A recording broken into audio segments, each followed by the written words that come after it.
Assalamualaikum warahmatullahi wabarakatuh. Perkenalkan, nama saya Ridwan Ramadan dari kelas 11 IPA 2. Saya akan menjelaskan materi tentang koloid. Koloid. Pengertian koloid adalah campuran heterogen dari dua zat atau lebih di mana partikel-partikel zat berukuran antara 1 hingga 1000 nm terdispersi atau tersebar merata dalam medium zat lain. Sifat-sifat koloid. Yang pertama, efek tidal. Yang kedua, gerak Brown. Yang ketiga, elektroforesis. Yang keempat, adsorpsi. Jenis-jenis koloid. Yang pertama, sol. Yang kedua, sol padat. Yang ketiga, aerosol padat. Yang keempat, emulsi. Yang kelima, emulsi padat. Yang keenam, aerosol cair. Yang ketujuh, buih atau busa. Yang kedelapan, buih atau busa padat.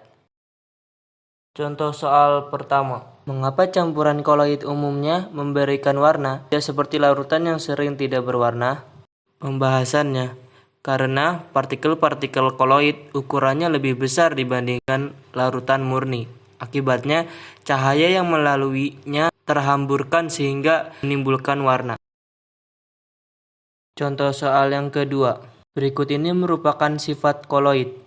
A. Dapat mengadsorpsi ion. B. Menghamburkan cahaya. C. Partikelnya terus bergerak. D. Dapat bermuatan listrik. E. Semua benar.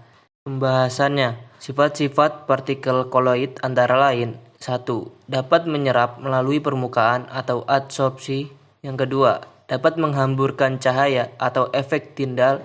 Yang ketiga, dapat bergerak zigzag atau gerak Brown. Yang keempat, bermuatan plus dan minus.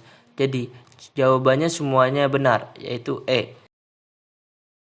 Contoh soal yang ketiga. Saat sinar matahari masuk melalui celah daun pohon di pagi hari yang berkabut, berkas sinar tersebut dihamburkan. Hal tersebut menunjukkan sifat khas larutan koloid yang termasuk A. Elektroforesis. B. Gerak Brown. C. Efek Tyndall. D. Koagulasi. E. Adsorpsi. Pembahasannya. Efek Tyndall pada koloid ditandai dengan adanya penghamburan cahaya apabila seberkas sinar dikenai pada koloid tersebut. Contoh soal keempat. Bagaimana proses sabun atau deterjen dalam membersihkan kotoran? Pembahasannya. Molekul sabun atau deterjen mempunyai gugus kepala yang bersifat polar dan hidrofil dan gugus ekor yang bersifat nonpolar dan hidrofob.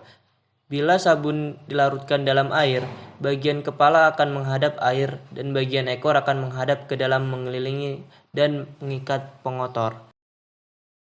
Contoh soal yang kelima. Jelaskan mengapa dispersi koloid stabil atau tidak mudah terkoagulasi. Pembahasannya. Dispersi koloid stabil atau tidak mudah terkoagulasi karena adanya gerak Brown berukuran partikel koloid yang membuat gaya gravitasi tidak berpengaruh.